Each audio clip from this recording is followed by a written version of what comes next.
அனைவருக்கும் வணக்கம். TNPSC group 4 2025 Kalaivani academy test batch பாத்தீங்கன்னா பொது தமிழ், இலக்கணம், அடுத்தது பொது அறிவு, கோனார் பாத்தீங்கன்னா பொது அறிவு, ஆப்டிடியூட், மேத்தமெட்டிக்ஸ் பார்த்தா reasoning and aptitude, RS Agarwal, Kaniyan. School book sir நம்மளுடைய பாத்தீங்கன்னா லிமிட்டடா புத்தகம் இருக்கணும். பிளஸ் ஸ்கூல் புக் டிஎன்பிசில வெற்றி பெறதுன்னா ஸ்கூல் புக் தான். இது ஒரு அகாடமி லிமிட்டட் புக்கா இருக்கணும். இது ஒரு ரெஃபரன்ஸுக்கு தான் வச்சுக்கணும். அகாடமி புக்கு ரெஃபரன்ஸுக்கு வச்சுக்கணும். ஸ்கூல் புக்கு தான் நமக்கு உயிர் நாடி. இப்ப தமிழ் பார்த்தீங்கன்னா உங்களுக்கு 7 அலகு கொடுத்துருக்காங்க. அதுல 85+15 பிரிச்சிருக்காங்க. அப்ப அலகு 7 பாத்தீங்கன்னா நாலடியார், நான்மணி கடிகை, தமிழறிஞன் தொண்டு, திருக்குறள் அந்த இடத்துல மனப்பாடம் பண்ற மாதிரி இருக்குது. அடுத்தது இலக்கணத்துல பாத்தீங்கன்னா 2003, 2008, 2019, 2013 இந்த புத்தகத்துல இருக்கிற சிலபஸ் எல்லாம் கவர் ஆகுது. அவங்க டிஎன்பிசி புதுசா கொடுத்துக்கிற சிலபஸ். அப்ப இலக்கணத்துக்கு 85 மார்க்ஸ் சொல்றாங்க. 15 மார்க் பாத்தீங்கன்னா தமிழறிஞர் தொண்டுன்னு சொல்றாங்க. அப்ப நம்ம கலைவாணி அகாடமி பாத்தீங்கன்னா தமிழ் சிலபஸ 3ஆ உடைச்சிடறோம். Part A, part B, part சின்ட்டு. என்ன sir part A, part B, part சின்னு சொல்றீங்க? ஆமா, இதுல அனலைஸ் பண்ணி பார்க்கும்போது அவங்க என்ன பண்றாங்கன்னா தமிழ் ஒரு 7 அலகுல 60 டாபிக்கா கொடுத்திருக்காங்க. 60 டாபிக்கா கொடுத்திருக்காங்க. அப்ப 60 டாபிக் கொடுக்கும்போது அந்த 60 டாபிக் பாத்தீங்கன்னா ஒரு 20 டாபிக் 20க்கும் மேற்பட்ட டாபிக் பார்த்தா கான்செப்ட் பேஸ்டு. இப்ப கான்செப்ட் பேஸ்டு கொடுத்திருக்காங்க. கான்செப்ட் பேஸ்டுனா புணர்ச்சி எல்லாம் தெரிஞ்சா பிரித்து எழுதுக்கு சரியா போட முடியும். அடுத்தது சந்திப்பிழை. சந்திப்பிழைக்கு வல்லின மிகு இடம், மிக இடம் கண்டிப்பா உங்களுக்கு தெரிய வேண்டும். அடுத்தது பாத்தீங்கன்னா உங்களுக்கு தன்வினை, செய்வினை, செய்யப்பாட்டு வினை, பிறவினை, வேர்ச்சொல், வினையெச்சம், பெயரெச்சம், தொழிற்பெயர் எல்லாமே இலக்கணத்தை அந்த கான்செப்ட் பேஸ்டு தெரிஞ்சாதான் உங்களால அடிக்க.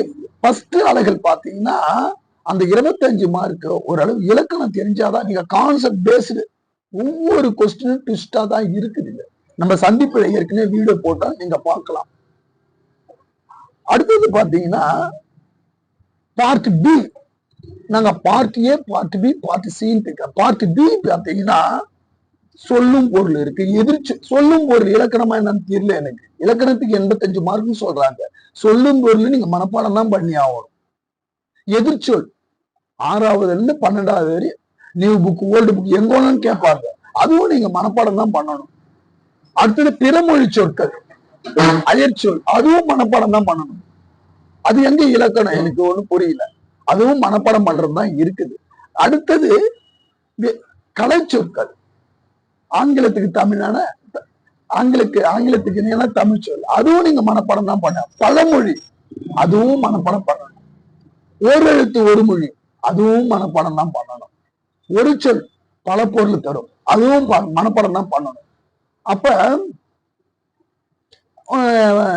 அடுத்தது பாத்தீங்கன்னா இந்த மாதிரி உங்களுக்கு மனப்பாடம் பண்ற இடத்தையும் இங்க தூக்கின்னு இந்த இடத்துல பார்ட்டி அவங்க எந்த இடத்துலயும் மொத்தமா 85 மார்க் அவங்க சொல்லல. டிஎன்பிசி அழகழகா பிரிச்சு கொடுத்திருக்காங்க.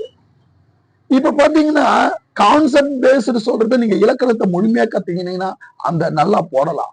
இந்த சொல்லும் பொருளும், எதிர்ச்சொல், பிறமொழி சொற்கள், கலை சொற்கள், ஓரெழுத்து ஒரு மொழி, இந்த டிரான்ஸ்லேஷன் இதெல்லாம் பாத்தீங்கன்னா தினந்தோறும் நீங்க பயிற்சி எடுக்கணும். சும்மா மேலோட்டமா படிச்சா கண்டிப்பா வின் பண்ண முடியாது. ஏன்னா ஒரு நாலடியார், நான்மணி கடிகை, ஔவையார் பாடல் வரை இருக்கு. அதெல்லாம் ஒரு செய்யுள் மாதிரி இருக்கும். நம்ம சும்மா படிச்சாலே மனப்பாடம் ஆயிடும். ஏற்கனவே படிச்சிருப்பீங்க. திருக்குறள் 20 அதிகாரம் கேட்பான். கண்டிப்பா கோடிட்டு இடம் நமக்கு ஒரு டாபிக் வச்சிருக்கான். கண்டிப்பா கோடிட்டு இடத்த வந்து தூக்கி வந்து அங்க வைப்பான். மாணவர்கள் திருக்குறளை ஸ்கிப் பண்ணிட்டு வருவாங்க, கண்டிப்பா தூக்கின்னு வந்து வைப்பாங்க. அப்ப இந்த மாதிரி அழகு 7 செப்பரேட்டா கொடுத்துருக்காங்க. இந்த மாதிரி பாட்டு பாட்டா பிரிச்சுங்க. நீங்க மேலோட்டமா படிப்பீங்க. மேலோட்டமா தான் படிச்சா உங்களால ஞாபகம் வச்சுக்க முடியாது. சின்ன சின்ன வார்த்தை எழுதி எழுதி எழுதி எழுதி பிராக்டிஸ் ஈஸியா முடிச்சிடலாம்.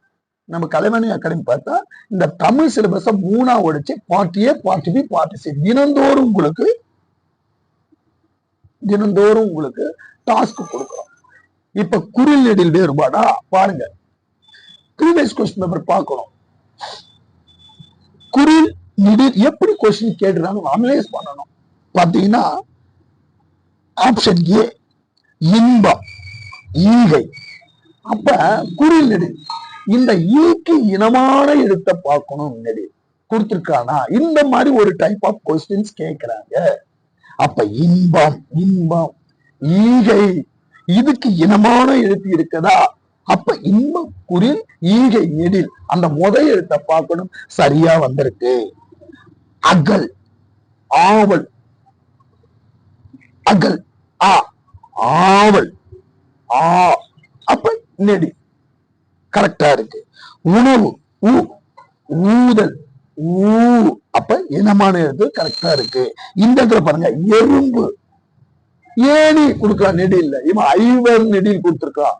அப்ப இனமான எழுத்து வரல, இவன் தான் தப்பு, தூக்கலாம். இந்த மாதிரி ஒரு டைப் ஆஃப் கொஸ்டின் கேட்கிறாங்க. அடுத்தது 2வது டைப், இந்த மாதிரி ஒரு டைப் கேட்கிறாங்க. இதுக்கு பொருள் கொஞ்சம் கண்டிப்பா நீங்க படிச்சிருக்கணும்.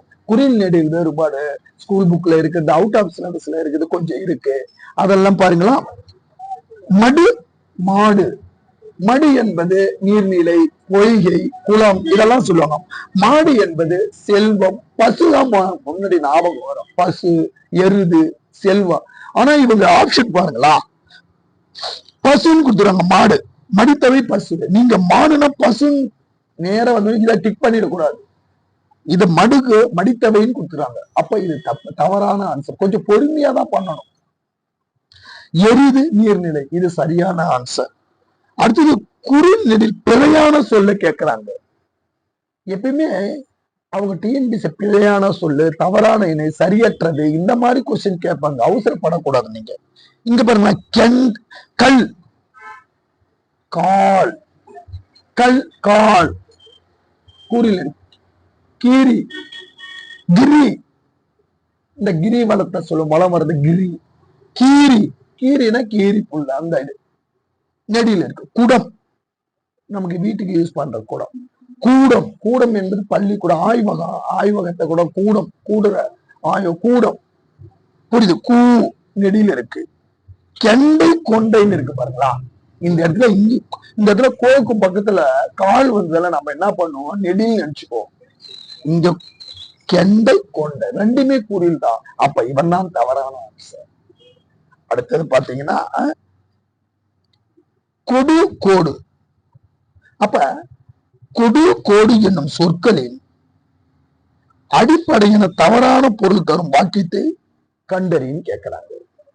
சரி, தரையில் கோடு, தரையில் கண்டிப்பா கோடு வரையலாம். அப்ப சரியான ஆன்சர். சஞ்சனாவுக்கு பழம் கொடு, சஞ்சனாவுக்கு பழம் கொடு. ஆமா, ஒரு பழத்தை சஞ்சனாவுக்கு கொடுன்னு தான் நம்ம சொல்றோம். சரியான ஆன்சர். தாமரைக்கு புத்தகம் கோடு, தாமரைக்கு புத்தகத்தை கொடு, புத்தகமும் கொடு அப்படி சொல்லலாம். கோடு வராது.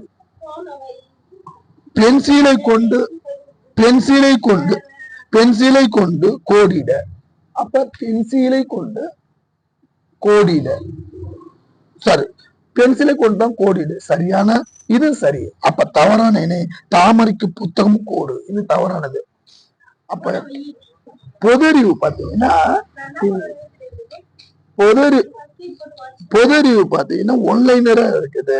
இந்த புத்தகம் எளிமையா படிச்சிடலாம். ஆப்டிடியூட் இந்த பொதறிவுல டெய்லி ஒரு 100 கொஸ்டின் பிராக்டிஸ் கொடுக்குறோம். உங்களுக்கு 100 கொஸ்டின் டெஸ்ட் வைக்கிறோம். புதுசா ஒரு 100 கொஸ்டின் படிக்க வைக்கிறேன். ஒரு 100 கொஸ்டின் டெஸ்ட் கொடுக்குறோம் உங்களுக்கு. அடுத்தது ஆப்டிடியூட், இது மேத்தமெட்டிக்ஸ்ல டெய்லி 10 கணக்கு உங்களுக்கு பிராக்டிஸ் கொடுக்குறோம். உங்களுக்கு வாரத்துல ஒரு டெஸ்ட் வைக்கிறோம். அப்ப மேக்ஸ்ல 21 டெஸ்ட், ஜிஎஸ்ல ஒரு 50 டெஸ்ட், தமிழ்ல 60 டெஸ்ட் கொடுக்குறோம். இந்த டெஸ்ட் பேட்சுக்கு ஏதாவது உங்களுக்கு டீட்டெயில் வேணா ஃபோன் பண்ணுங்க. நன்றி, வணக்கம்.